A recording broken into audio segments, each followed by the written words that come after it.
Bismillahirrahmanirrahim. Assalamualaikum warahmatullahi wabarakatuh. Alhamdulillahi rabbil alamin. Nahmaduhu wa nasta'inuhu wa nastaghfiruh. Wa na'udzu billahi min syururi anfusina wa min sayyiati a'malina. May yahdihillahu fala mudilla lahu wa may yudlil falan tajida lahu waliyyan mursyida. Asyhadu an la ilaha illallah wahdahu la syarika lah wa asyhadu anna Muhammadan abduhu wa rasuluhu alladzi la nabiyya wa la rasula ba'dah. Faqala Allah ta'ala fi kitabihil karim wa huwa asdaqul qailin wa nahnu ala dzalika minasy syahidin. Ba'da a'udzu billahi minasy syaithanir rajim. Ya ayyuhalladzina amanu ittaqullaha haqqa tuqatih wa la tamutunna illa wa antum muslimun. Wa qala ya ayyuhalladzina amanu ittaqullaha wa qulu qawlan sadida yuslih lakum a'malakum wa yaghfir lakum dhunubakum wa may yuti'illaha wa rasulahu faqad faza fawzan 'azima amma ba'du. Fa inna asdaqal hadithi kitabullah wa khairal huda Muhammadin sallallahu alaihi wasallam. Wa syarrul umuri muhdatsatuha fa inna kulla muhdatsatin bid'ah wa kulla bid'atin dhalalah wa kulla dhalalatin finnar. Ikhwan fillah rahimakumullah. Alhamdulillah, kembali kita bersyukur kepada Allah Subhanahu wa taala karena atas limpah nikmat dan karunia-Nya di kesempatan malam ini kembali Allah pertemukan kita dalam rangka melanjutkan pembacaan sebuah kitab yang berjudul Shahihul Qasas An-Nabawi yang diterjemahkan dengan kisah-kisah sahih berdasarkan hadis Nabi Muhammad sallallahu alaihi wasallam. Di kesempatan malam ini ikhwanillah kita masuk atau masih membicarakan hadis yang keempat, di mana sebelumnya sudah kita sampaikan tentang sosok utama yang ada pada kisah nanti yang akan kita bicarakan, yaitu Nabi Ibrahim alaihissalam. Hadis yang akan kita bacakan cukup panjang, Mbak. Di sini sampai ada kurang lebih 1, 2, 3, 4 halaman setengah, Mbak. Ini bahasa Arabnya saja, berarti kalau terjemahannya lebih panjang lebih. Tapi kita akan coba insyaallah perlahan-lahan kita baca sedikit demi sedikit. Kalau memungkinkan sambil diberikan beberapa penjelasan sebagaimana pernyataan sebagian para ulama, kita akan sampaikan insyaallah. Ikhwan fillah rahimakumullah, dikatakan dalam riwayat Imam Al-Bukhari dalam kitab sahih beliau di hadis nomor 3364. 3364. Beliau mengatakan an Sa'id bin Jubairin, dari Sa'id bin Jubair. Beliau merupakan salah seorang tabi'in yang menurut sebagian pernyataan para ulama, beliau di antara murid utamanya Ibnu Abbas. Ibnu Abbas merupakan guru utamanya Sa'id bin Jubair, salah seorang tabi'in yang meninggal di salah seorang gubernur yang kejam, yaitu Al-Hajjaj. Beliau dipenggal lehernya ikhwan fillah gara-gara beliau tidak sepakat dengan kebijakan gubernur ini ikhwan fillah. Sa'id bin Jubair namanya. Dikatakan bahwasanya qala Ibnu Abbas radhiyallahu taala anhu, kata Sa'id bin Jubair, berkata guru saya yaitu Ibnu Abbas, kata Ibnu Abbas, awwala mattakhadhan nisa'ul mintaqa Ummu Ismail. Perempuan pertama yang menggunakan ikat pinggang itu adalah ibunya Ismail alaihissalam, yang nama aslinya adalah Siti Hajar, Pak. Dulunya Siti Hajar ini merupakan salah seorang budak atau hamba sahaya yang dimiliki oleh istri Ibrahim yang pertama, yaitu Siti Sarah, pemberian dari salah seorang raja. Sampai dikabarkan Nabi Ibrahim itu punya keinginan kuat agar punya keturunan. Namun ternyata qadarullah, Sarah setelah diketahui dirinya mandul merasa bersih dengan keinginan itu. Akhirnya untuk mewujudkan keinginan sang suami, beliau memerintahkan suaminya untuk menikahi budak hamba sahayanya yang bernama Hajar tadi, fillah. Dan Masya Allah kemudian setelah menikah, dan Allah pun jadikan Hajar hamil dari Ibrahim alaihissalam. Fillah rahimakumullah. Singkat cerita, setelah hamil Siti Hajar dan lahirkan seorang anak laki-laki yang bernama Ismail, Siti Sarah menjadi cemburu, Pak. Lalu kemudian turun perintah Allah Subhanahu wa taala untuk membawa Siti Hajar dan Ismail ke sebuah tempat yang sekarang dikenal dengan Ka'bah atau Makkah. Fillah rahimakumullah. Kita lanjutkan kemudian kata Ibnu Abbas, ittakhadhat mintaqan litu'affiya atharuha ala saratan.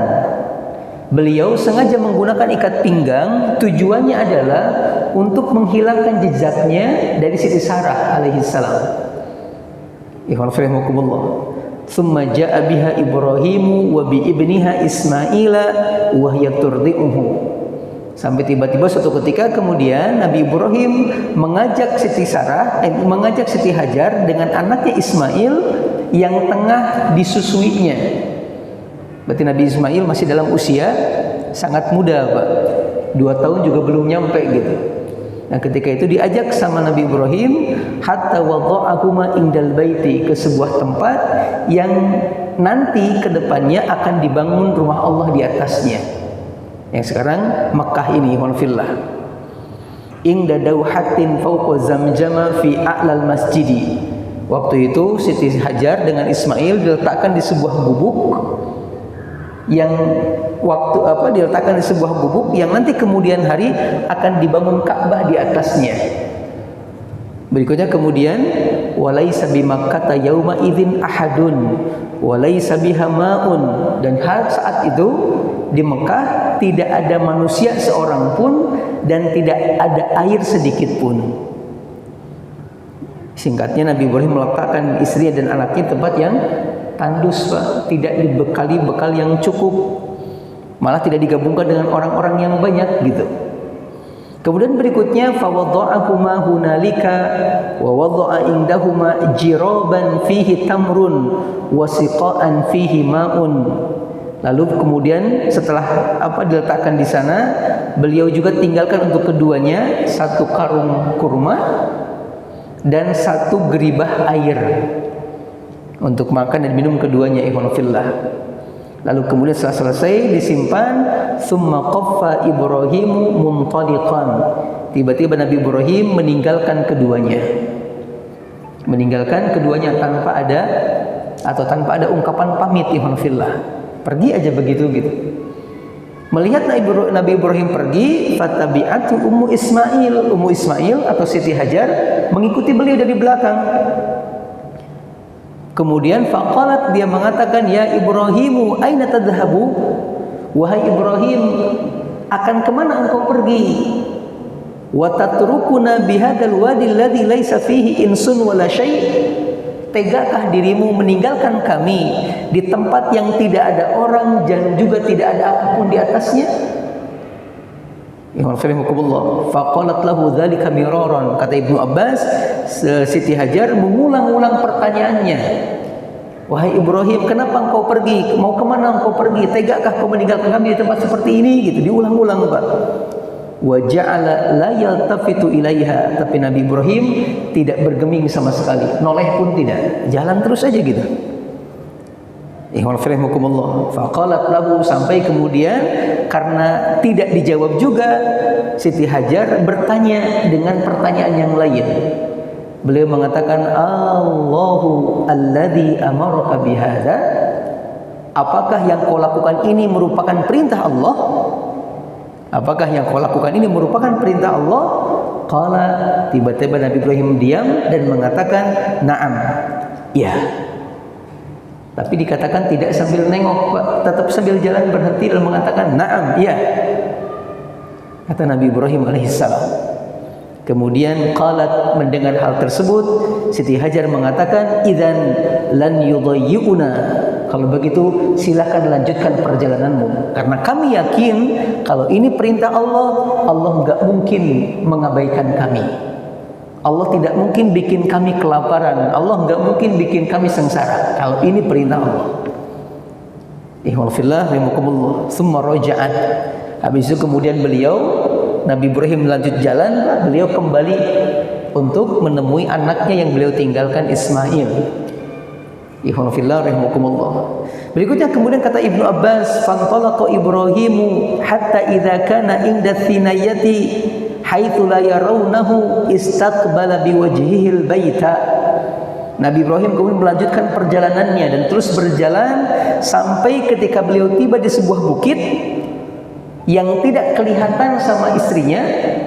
Beliau kemudian berhenti dan membalikkan punggungnya, Pak, kembali menghadap ke arah kiblat, ke arah tempat Siti Hajar dan Ismail ditinggalkan. Kemudian berikutnya, istaqbala biwajhi albaita thumma da'a bihaula'il kalimat wa rafa'a yadayhi.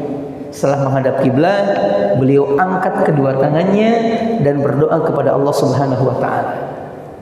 Apa doanya? Doanya di Quran surat Ibrahim ayat 37. Di antaranya beliau mengatakan, Rabbana inni askantu min dzurriyyati biwadin ghairi zar'in inda baitikal muharram.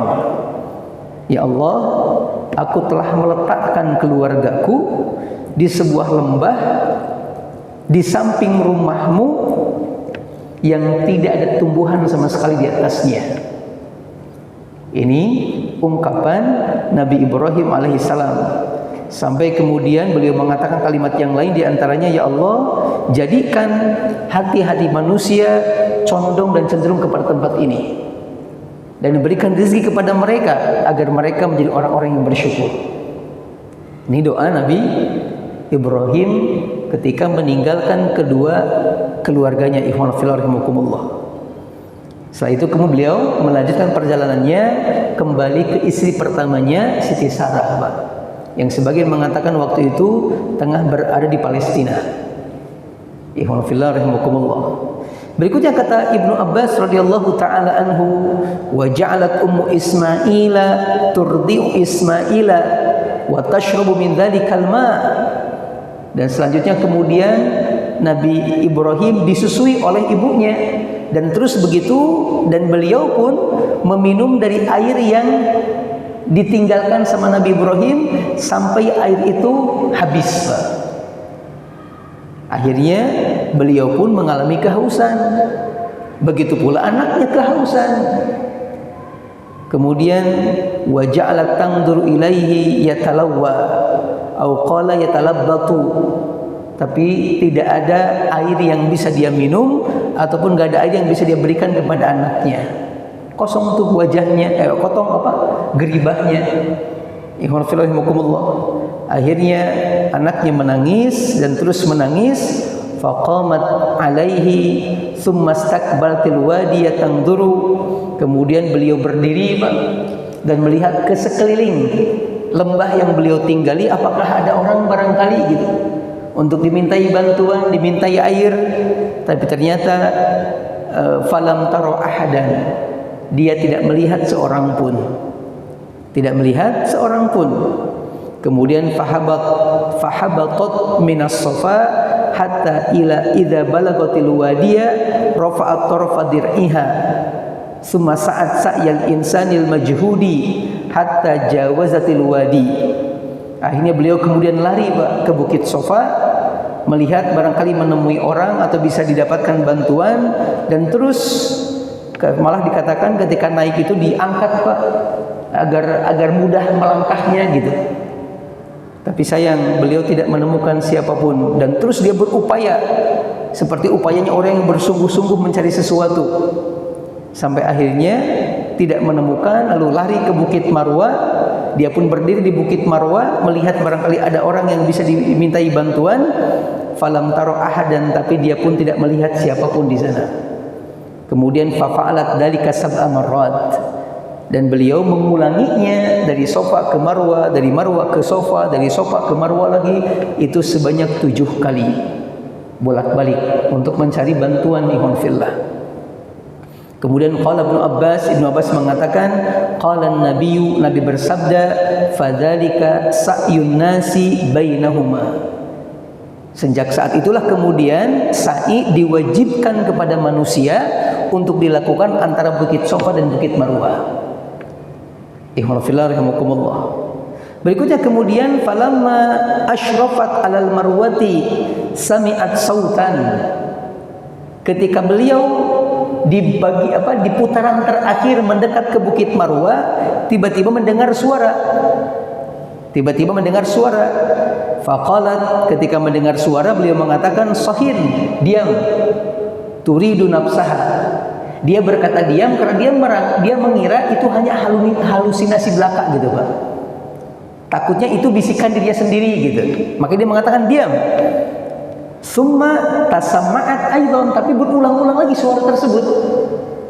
Kemudian faqalat qad asma'ta in kana indaka giwathun fa idza hiya bil malaki inda maudhi'i zamzama. Kemudian karena berulang-ulang terdengar suaranya, beliau pun kemudian terdiam Pak, dan mencoba mendengar dengan seksama. Mencoba mendengarkan dengan seksama, ikhwan fillah rahimakumullah. Sampai kemudian ikhwan fillah dikatakan satu ungkapan yang menarik, qad asma'ta in kana indaka giwathun fa idza hiya bil malaki inda maudhi'i zamzam. Pas dia perhatikan lagi, ternyata suara itu bersumber dari satu malaikat yang tengah berada di sekitar Zamzam. Ikhwan fillah rahimakumullah. Kalau saya bacakan terjemahan di beberapa referensi, kalimatnya begini Pak. Sebentar.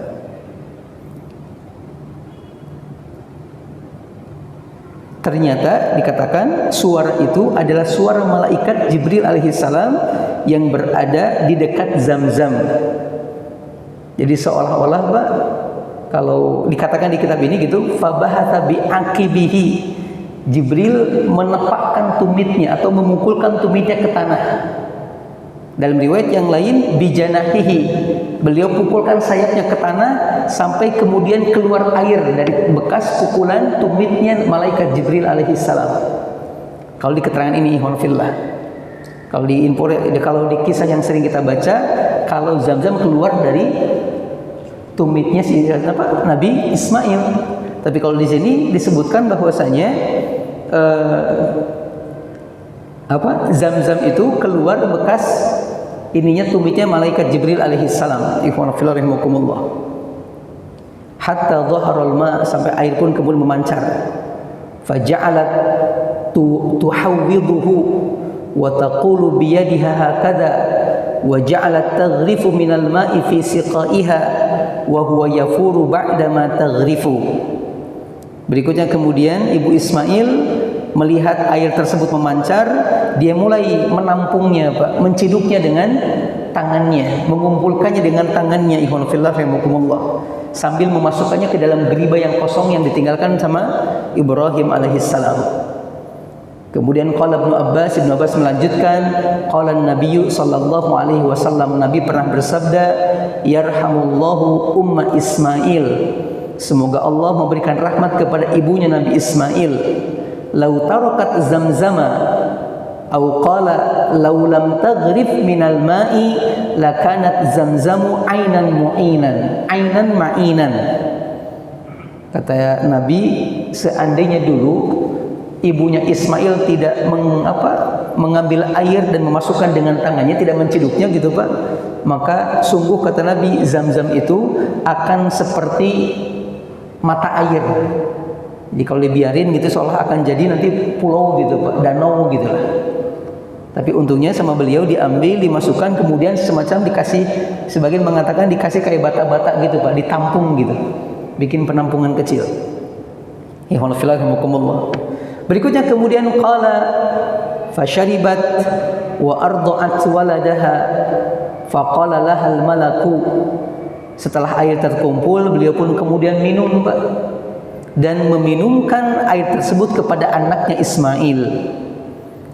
Faqala lahal malaku, lalu kemudian malaikat berkata kepada ibunya Nabi Ismail, la takhafu ad-di'ata fa innaha huna baitallahi yabni hadzal gulam wa abu. Kalian jangan khawatir kalau kalian akan diterlantarkan, karena di tempat ini kelak akan dibangun rumah Allah. Yang membangunnya adalah anak ini, kata malaikat tersebut, bersama dengan ayahnya Ibrahim. Wa innallaha la yudhi'u ahlahu, dan Allah tidak akan pernah mengabaikan hamba-hambanya yang taat kepadanya. Wa kana al-baitu murtafi'an minal ardi karrabiyati ta'tihi suyulu fata'khudhu an yaminihi wa shimalihi.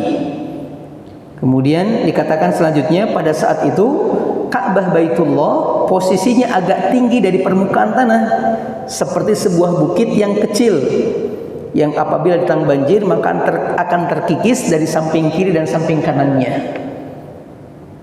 Saya ulangi, di hadis dikatakan dulu Ka'bah itu, Pak, bentuknya kayak bukit gitu. Nah, di atasnya Baitullah, yang kalau ada banjir akan terkikis habis tuh sebagian kiri kanannya.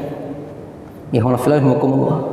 Berikutnya kemudian fakanat kadzalika hatta marrat bihim rufqatun min Jurhum. Dan teruslah begitu mereka keduanya hidup, Pak, dengan air Zam-Zam tersebut, sampai tiba-tiba kemudian datang sekelompok manusia dari Bani Jurhum. Au ahlu baitin min Jurhuma muqbilina min tariqi kada fanazalu fi asfali makkata farau ta'iran a'ifan. Jadi ada sekelompok orang dari Bani Jurhum tengah melakukan perjalanan, dan mereka jalan di bawah bukit yang ada Baitullah itu, ikhwan fillah. Mereka istirahat di sana. Ketika istirahat, sebagian mereka melihat ada burung yang berputar-putar di atas bukit yang ada Baitullah tersebut, ikhwan fillah, yang ada air Zam-Zamnya, ikhwan fillah. Lalu sebagian mengatakan ini burung nggak mungkin berputar-putar kalau tidak ada sesuatu di atasnya. Akhirnya kemudian mereka mengutus salah seorang di antara mereka untuk mendatangi puncak bukit dan melihat ada apa gerangan di atas. Ikhwan fillah rahimakumullah. Sampai kemudian ikhwan fillah rahimakumullah, mereka mengatakan inna hadza ta'ira la yaduru ala ma'in. Sungguh burung-burung ini berputar-putar karena di bawahnya ada air. Kemudian la ahduna bihadal wadi wa ma fihi ma'un fa arsalu jariyan au jariyaini fa idahum bil ma'i faraja'u fa akhbaruhum bil ma'. Dan betul, ketika diutus dua orang ke sana, pas mereka lihat ada air di sana, akhirnya dikabari, Pak. Setelah dikabarkan fa aqbalu, mereka pun lalu datang ke tempat itu, ikhwan fillah. Akhirnya bertemu dengan ibunya Nabi Ismail dan Ismail sendiri. Ikhwan fillah rahimakumullah. Kemudian wa ummu Ismaila indal ma'i faqalu ata'dhanina lana an nanzila indaka. Pas naik ke atas, mereka menemukan ibunya Nabi Ismail tengah berada di samping air Zam-Zam. Lalu mereka mengatakan, apakah engkau mengizinkan kami kalau kami tinggal di sini bersamamu? Kata Bani Jurhum. Kemudian faqalat, Ummu Ismail mengatakan, "Na'am, silakan. Walakin la haqqa lakum fil ma'." Tapi kalian tidak punya hak apapun atas air yang kumiliki ini. Kalian tidak punya hak atas air yang kumiliki ini. Qalu, mereka mengatakan, "Na'am, enggak apa-apa, baik."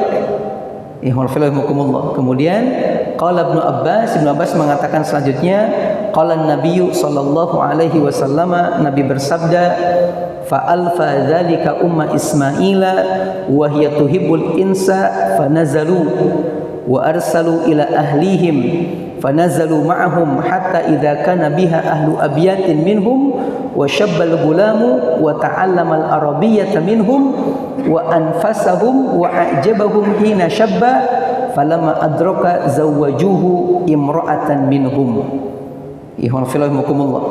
Dikatakan di hadis ini, selanjutnya kemudian ibu Ismail melihat hal tersebut menjadi bahagia, Pak. Karena ada teman gitu, ada orang, ada yang bisa mendampingi beliau. Sampai kemudian Ismail pun diizinkan bergaul dengan mereka, bermain dengan anak-anaknya, malah belajar bahasa Arab kepada mereka, dan terus begitu sampai Nabi Ismail menjadi orang dewasa yang sangat mulia, ikhwanillah. Dan akhirnya Bani Zurhum ini menikahkan salah seorang putri dari mereka dengan Ismail alaihissalam. Ikhwan fillah rahimakumullah. Wa matat ummu Ismaila, sampai kemudian meninggallah ibunya Nabi Ismail, Siti Hajar. Faja'a Ibrahim ba'da ma tazawwaja Ismail, dan setelah menikahnya Ismail dengan perempuan di Bani Zurhum ini, lalu berkunjunglah Ibrahim alaihissalam. Dikabarkan kalau kunjungan ini terjadi untuk yang kedua kalinya, Pak. Karena sebelumnya di kisah yang lain Nabi Ibrahim juga datang mengunjungi keluarganya, lalu ada perintah untuk menyembelih anaknya. Itu terjadi sebelum Nabi Ismail menikah. Nah, kalau ini setelah menikah, ikhwanillah. Setelah datang kemudian falam yajid Ismail. Ketika datang ke sana untuk berkunjung ke Ismail, ternyata Ismailnya nggak ada. Yang ada adalah istrinya di rumah Nabi Ismail alaihissalam. Fasa'ala imra'atahu anhu, lalu Nabi Ibrahim bertanya kepada perempuan ini tentang Nabi Ismail, bagaimana keadaannya, bagaimana kabarnya. Kemudian faqalat, si istrinya mengatakan, kharaja yabtaghi lana, Ismail lagi keluar mencari nafkah untuk kami. Kemudian tsumma sa'alha an aishihim, Ibrahim bertanya tentang bagaimana kehidupan rumah tangganya.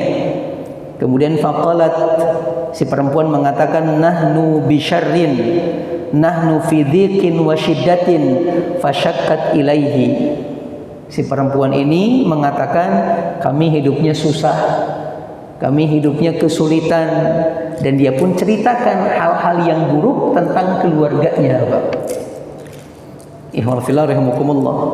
Berikutnya kemudian qala, mendengar hal tersebut Nabi Ibrahim mengatakan, fa idza jaa zawjuki faqra'i alaihi salama wa quli lahu yughayyir atabata babihi. Ibrahim mengatakan, nanti kalau Ismail sudah datang, suamimu sudah datang, sampaikan kepadanya kalau Ibrahim titip salam untuknya, dan katakan kepadanya hendaklah dia segera mengganti daun pintu atau mengganti pintu di rumah ini. Ikhwan fillah rahimakumullah. Hendaklah mengganti daun pintu rumahnya, gitulah. Sampaikan kepadanya. Falamma jaa Ismail, akhirnya kemudian Ibrahim pun pulang, Pak, tidak bertemu dengan Nabi Ismail. Setelah pulang, Nabi Ismail pun kemudian kembali ke rumahnya, ka'annahu anasa syai'an. Pas masuk Nabi Ismail, beliau merasakan ada sesuatu yang aneh di rumahnya gitu. Lalu bertanyalah ke istrinya, hal ja'akum min ahadin, apakah ada orang yang datang ke rumah kita hari ini? Kemudian faqalat, istri mengatakan, na'am, ya, ada yang datang. Ja'ana syaikhun kada wa kada, datang kepada rumah kita seorang orang tua, begini postur tubuhnya, begini postur tubuhnya. Jadi sepertinya Nabi Ibrahim tidak menceritakan kepada istri Ismail kalau dia adalah ayahnya Ismail, Pak. Kemudian fasa'alana anka, dia pun bertanya kepadaku tentang dirimu. Di mana kamu, lagi ngapain gitu. Aku jawab, kamu sedang begini. Kemudian wasa'alani kaifa aishuna, dia pun bertanya bagaimana kehidupan kita. Kemudian fa'ahbartuhu anna fi juhdin wa syiddatin, dan aku kabarkan kepada laki-laki itu, kepada tamu itu, kalau kita hidup dalam keadaan susah. Ikhwan fillah. Qala, Nabi Ismail bertanya kepada istrinya, fahal awsaki bi syai'in, apakah laki-laki itu berwasiat kepadamu tentang sesuatu, berpesan kepadamu akan sesuatu? Qalat na'am, istri mengatakan iya. Awsani atau amaroni an aqra alaika salam wa yaqulu ghayyir atabata babika. Tamu tersebut meminta aku untuk menyampaikan salamnya kepadamu, dan dia mengatakan kepadaku, perintahkan suamimu untuk mengganti daun pintu rumahmu ini. Untuk mengganti daun pintu rumahmu ini. Qala, Nabi Ismail mengatakan, dzaka abi. Yang datang itu adalah bapakku, kata beliau. Yang datang adalah bapakku. Wa qad amaroni an ufariqaki. Dan perintah tadi adalah perintah kepadaku untuk menceraikan dirimu. Kemudian ilhaqi bi ahlik. Pulanglah kau kepada keluargamu. Fatallaqaha wa tazawwaja minhum ukhra. Akhirnya cerailah kemudian Nabi Ismail dengan perempuan tersebut. Lalu selang beberapa waktu beliau menikah dengan perempuan yang lain, Pak, tapi masih dari kalangan Bani Jurhum. Ikhwan fillah rahimakumullah. Berikutnya kemudian falabisa anhum Ibrahimu ma syaa thumma atahum ba'du falam yajidhum. Selang beberapa tahun kemudian Nabi Ibrahim kembali berkunjung ke Ismail, dan lagi-lagi pas berkunjung di waktu itu Nabi Ismail tidak ditemukannya. Fadakhala ala imraatihi, pas masuk ke rumah beliau ternyata yang ada cuma istrinya. Fasa'ala anhu, lalu kemudian ditanya, mana suamimu? Dikatakan kharaja yabtaghi lana, keluar sedang mencari nafkah. Kemudian qala kaifa antum, bagaimana kehidupan kalian setelah menikah? Kemudian dia mengatakan nahnu bi khairin wa sa'atin wa athnat 'ala Allah azza wa jalla. Si perempuan ini menceritakan kalau mereka hidup dalam keadaan baik, harmonis, malah banyak memuji Allah Subhanahu wa taala atas kenikmatan-kenikmatan yang Allah berikan kepada keduanya. Kemudian Nabi Ibrahim bertanya kembali, "Ma ta'amukum?" Apa yang kalian makan? Qalat, dia mengatakan, "Allahmu, daging." Si perempuan mengatakan, "Daging yang kami makan." "Fama syarabukum?" Terus apa yang kalian minum? Si perempuan mengatakan, "Alma," tentunya air. Ikhwan fillah rahimakumullah. Qala, kemudian Nabi Ibrahim mengatakan, "Allahumma barik lahum fil lahmi wal ma'i." Ya Allah, berikan keberkahan kepada mereka pada daging yang mereka makan dan pada air yang mereka minum. Nabi Ibrahim mendoakan keluarga Ismail alaihissalam. Ikhwan fillah. Berikutnya kemudian qala Nabi sallallahu alaihi wasallam, Nabi sallallahu alaihi wasallam bersabda, walam yakul lahum yauma idin habbun. Walam yakul yauma idin habbun. Pada saat itu kata Nabi Muhammad, Pak, di Mekah di waktu zaman Nabi Ismail itu, Pak, belum ada biji-bijian. Belum ada biji-bijian, maka yang dimakan daging dan air gitu. Manfillah. Walau kana lahum da'a lahum fihi. Seandainya kata Nabi mereka punya biji-bijian, pasti Nabi Ibrahim mendoakan juga agar biji-bijian yang mereka miliki akan mendatangkan keberkahan. Ikhwan fillah rahimakumullah. Kemudian fahuma la yakhlu alaihi ma ahadun bi ghairi makata illa lam yuwafiqahu. Berikutnya singkat cerita Nabi Ibrahim karena menunggu mungkin tidak kunjung datang berkata kepada istri Nabi Ismail, "Idza jaa zawjuki faqra'i alaihi salam wa murihi yuthbitu atabata babihi." Nanti tolong ya, kalau suamimu pulang sampaikan kepadanya, aku titip salam untuknya, dan berikan kepadanya sebuah pesan bahwasanya agar dia mempertahankan, mengokohkan, menguatkan pintu rumahnya ini. Jangan diganti, tapi tinggal dikokohkan aja gitu. Kemudian falamma jaa Ismail, setelah datang Nabi Ismail masuk ke dalam rumah, kembali mencium ada hal yang aneh gitu, Pak. Nanya lagi sama istrinya, "Hal atakum min ahadin?" Apakah ada yang datang ke rumah kita hari ini?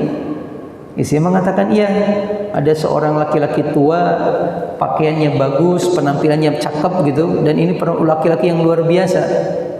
Kelihatan auratnya gitu, Pak, kebaikan-kebaikannya." Lalu dia mengatakan, dia bertanya kepadaku tentang dirimu, tentang kehidupan kita, dan aku sampaikan kepadanya hal-hal yang sedang kita rasakan, kebahagiaan, keharmonisan, kebaikan, dan lain sebagainya.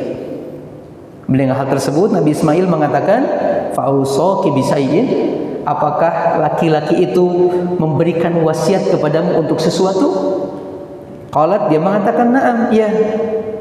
Huwa yaqra'u 'alaika salam, laki-laki itu menyampaikan salam untukmu, wa ya'muruka an tuthbita atabata babika, Dan laki-laki tersebut memerintahkan kepadaku untuk menyampaikan kepadamu bahwasanya tolong kuatkan pintu rumah ini. Kuatkan pintu rumah ini. Kemudian qala, Nabi Ismail mengatakan, "Dzaka abi." Itu yang datang barusan adalah bapakku, kata beliau. Kemudian wa anti al-atabah. Dan pintu rumah yang beliau maksud adalah engkau wahai istriku. Engkau wahai istriku. Amaroni an umsikaka. Beliau berpesan kepadaku agar aku mempertahankanmu atau tidak menceraikanmu, kata Nabi Ismail. Kemudian thumma labitha anhum ma sya'allah thumma jaa ba'da dzalika wa Ismailu yabri nablan lahu tahta dawhatin qariban min Zamzama falamma ra'ahu qama ilaihi fasana'a kama yasna'ul walidu bil waladi wal waladu bil walidi thumma qala ya Ismail innallaha amarani bi amrin qala fasna ma amaraka rabbuka qala wa tu'inuni qala wa u'inuka fa innallaha amarni an abniya hahuna baitan wa asyara ila akamatin murtafi'atin ala ma haulaha. Setelah itu kemudian selang beberapa waktu datang lagi tuh Pak Nabi Ibrahim kepada Nabi Ismail, berkunjung dan bertemulah kemudian mereka. Lalu singkat cerita Nabi Ibrahim berkata kepada Nabi Ismail, wahai Ismail, Allah memerintahkan kepadaku sebuah perkara. Kata Ismail, ya udah Pak, lakukan aja apa yang Allah perintahkan kepadamu. Kata Nabi Ibrahim, apakah kau akan membantuku untuk menuntaskan pekerjaan itu? Qala, Nabi Ismail mengatakan, u'inu, pasti aku akan membantumu wahai ayahku.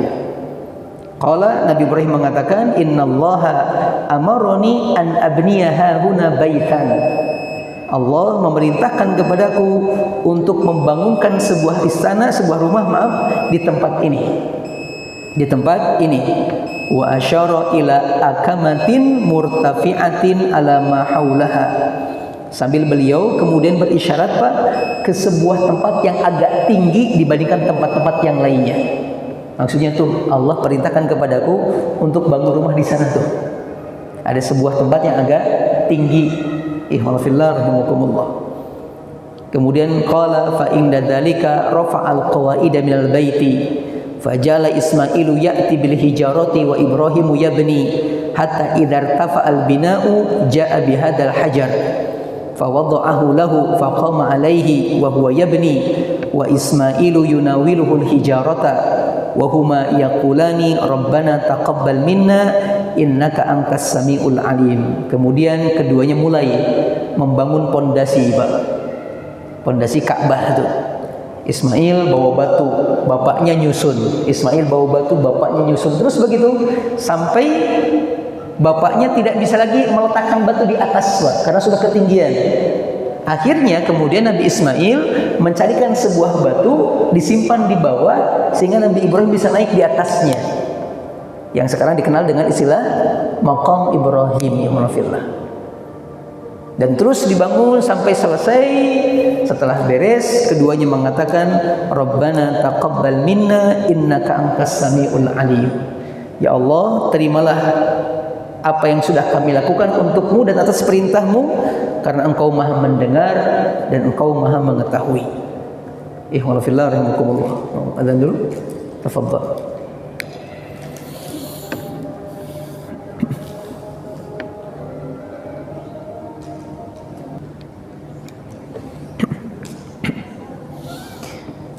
Alhamdulillah wassalatu wassalamu ala Rasulillah asyhadu an la ilaha illallah wahdahu la syarikalah wa asyhadu anna Muhammadan abduhu wa rasuluhu alladzi la nabiyya wa la rasula ba'dah. Ikhwan fillah rahimakumullah, di bagian pertama tadi sudah selesai kita bacakan hadis yang bercerita tentang awal mulanya air Zam-Zam.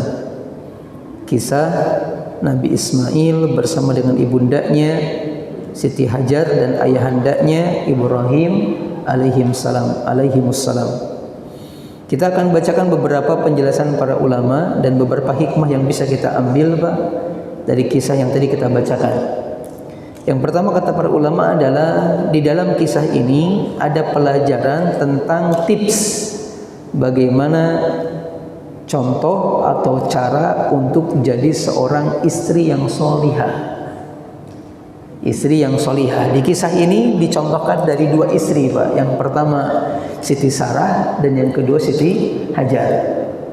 Bagaimana bentuk kesolihan Siti Sarah? Beliau mengizinkan suaminya dengan untuk menikah dengan perempuan lain dalam rangka terwujud keinginannya memiliki keturunan. Dalam arti yang lain, istri yang solih adalah yang senantiasa berupaya untuk membahagiakan hati suaminya, ikhwan fillah. Ya tidak harus dengan menyuruh menikah lagi, bukan, tapi dengan hal yang lain. Ya, dengan hal yang lain.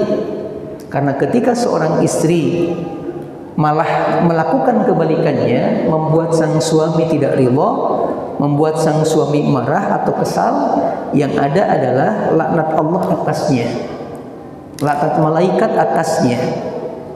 Malah Nabi pernah mengatakan ketika ada seorang perempuan yang tidur dengan nyenyak, padahal suaminya punya kebutuhan atasnya, punya kekecewaan atasnya, maka malaikat sampai subuh mendoakan keburukan atasnya. Di hadis yang lain malah Nabi juga mengatakan, kita pernah bacakan ketika Nabi menyebutkan salatatun la tarfa'u salatum illa ala fawqi ru'usihim. Ada 3 kelompok manusia yang salatnya tidak akan jadi kebaikan, tertahan di atas kepala-kepala mereka. Di antaranya adalah perempuan yang tidur dalam keadaan nyenyak sedangkan suaminya punya kekesalan kepadanya. Ikhwan fillah rahimakumullah. Adapun dari kisah dari kisahnya ibunya Ismail, bentuk kesolihan adalah dia taat, dia patuh ketika suaminya nyuruh untuk taat kepada Allah, Pak. Walaupun secara logika itu akan membuat sulit, ikhwanillah. Bisa kita bayangkan hidup berdua dengan anak yang belum bisa ngapa-ngapain di tempat yang gak ada orang, air seadanya, makanan seadanya. Tapi karena ini adalah perintah Allah, apa yang beliau katakan? Wallahi la yudhayyuna. Demi Allah kalau begitu silahkan pergi, tinggalkan kami karena gak mungkin. Kalau ini perintah Allah, Allah mengabaikan kita. Ini ikhwan fillah di antara tanda ciri kesolihan seorang perempuan, tidak membangkang atas keputusan suami, terutama dalam hal yang Allah perintahkan, taat kepada suami selama perintah itu tidak melanggar perintah Allah, dan punya sikap tawakal dan berserah tinggi yang sangat tinggi kepada Allah. Punya sikap tawakal dan berserah diri yang tinggi kepada Allah Subhanahu wa taala. Dan terbukti, Pak. Makanya Allah mengatakan dalam Al-Qur'an, "Wa may yatawakkal 'alallahi fahuwa hasbuh." Barang siapa yang bertawakal kepada Allah dengan tawakal yang luar biasa, yang maksimal, maka Allah yang akan menanggungnya, mengcover segala kebutuhannya, dan terjadi, Pak. Ini contohnya. Ikhwan fillah rahimakumullah. Ini yang pertama. Berikutnya kemudian ikhwan fillah, pelajaran yang lain adalah bagaimana pentingnya doa untuk terwujudnya sebuah cita-cita dan keinginan, ikhwan fillah. Nabi Ibrahim sosok yang sangat luar biasa, kekasih Allah Subhanahu wa taala. Seandainya Nabi Ibrahim tidak meminta pun kemungkinan Allah berikan hal tersebut. Tapi tetap Nabi Ibrahim walaupun kekasih Allah tetap dilafalkan keinginan tersebut, permintaannya diucapkan, ikhwan fillah rahimakumullah. Maka kita pun harusnya demikian. Ya. Nabi Ibrahim tadi kita katakan di surah Ibrahim mengatakan, Rabbi inni askantu min dzurriyyati biwadin ghairi dzar'in inda baitikal muharram. Ya Allah, kata beliau, aku tinggalkan keluargaku atas perintahmu di tempat yang tandus, gak ada pohon, tapi di samping rumahmu. Kemudian liyuqimus sholata, tolong jadikan keturunanku ini, keluargaku ini orang-orang yang mendirikan sholat. Faj'al afidatan minan nasi tahwi ilaihim, dan jadikan hati-hati manusia condong kepada tempat ini, Pak. Kemudian warzuqhum minats tsamarat, dan berikan rezeki kepada mereka dari buah-buahan, la'allahum yashkurun, agar mereka bersyukur kepadamu. Ikhwan fillah rahimakumullah. Padahal secara umum secara umum orang-orang yang sholih pasti akan melahirkan anak-anak yang sholih, ikhwan fillah. Secara umum begitu. Namun ternyata Nabi Ibrahim tetap menguatkan hal tersebut dengan permintaan kepada Allah agar anak-anaknya, keturunannya, keluarganya menjadi orang-orang yang mendirikan sholat. Ikhwan fillah rahimakumullah.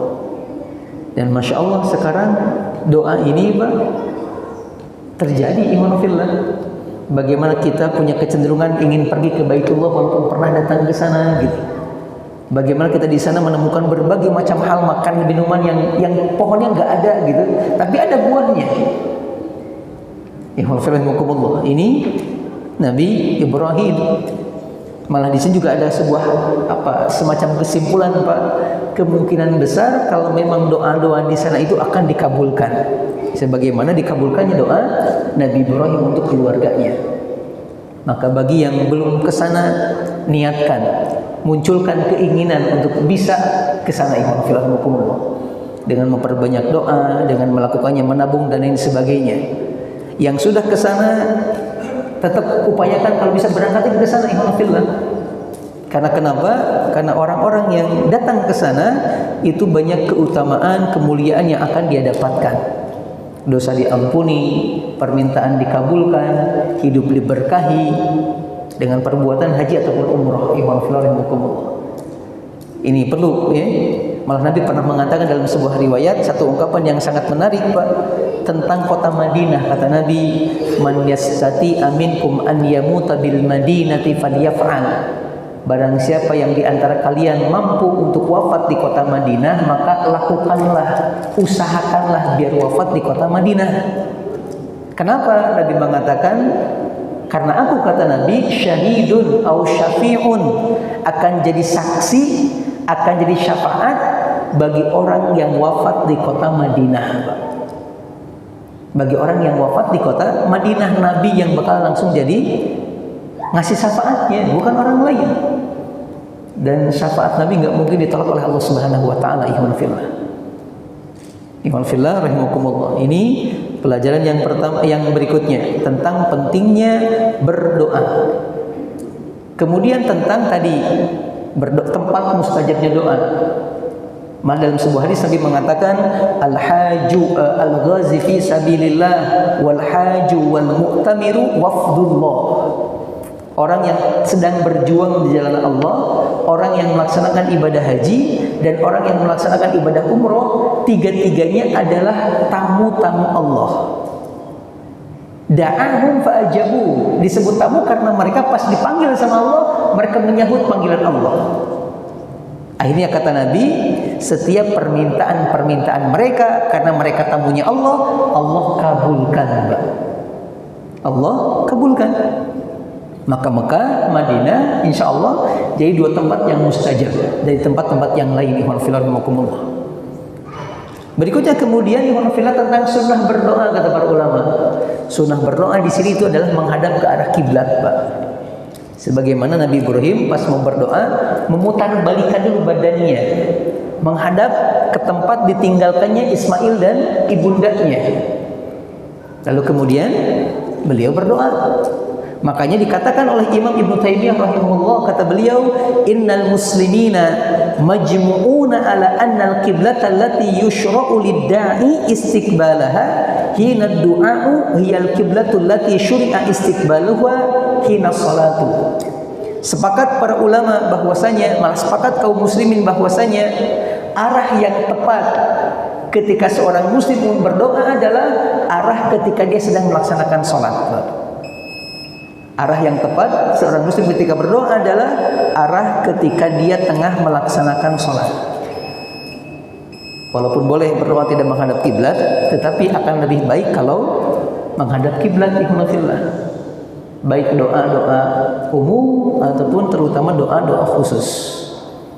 Ikhwan fillah rahimakumullah. Ini di antara beberapa pelajaran, karena waktu yang kita miliki terbatas, sisanya mudah-mudahan di 3 minggu ke depan, mohon izin di 2 minggu ke depan Ana tidak bisa hadir karena ada kegiatan yang tidak bisa ditinggalkan. Tapi insya Allah mudah-mudahan di waktu berikutnya kalau Allah panjangkan usia kita lanjutkan ngambil beberapa faedah dari hadis yang tadi kita bacakan. Terima kasih atas perhatiannya. Mohon maaf kalau banyak hal yang kurang berkenan. Usi nafsi wa iyyakum bittaqwallah faqad fazal muttaqun. Innallaha wa malaikatahu yusholluna 'alan nabi ya ayyuhalladzina amanu shallu 'alaihi wa sallimu taslima. Allahumma salli wa sallim wa barik wa an'im wa zid ala nabiyyina Muhammadin wa ala alihi wa ashabihi wa man tabi'ahum bi ihsanin ila yaumiddin. Subhanakallahumma wa bihamdika asyhadu an la ilaha illa anta astaghfiruka wa atubu ilaik. Walhamdulillah. Assalamualaikum warahmatullahi wabarakatuh.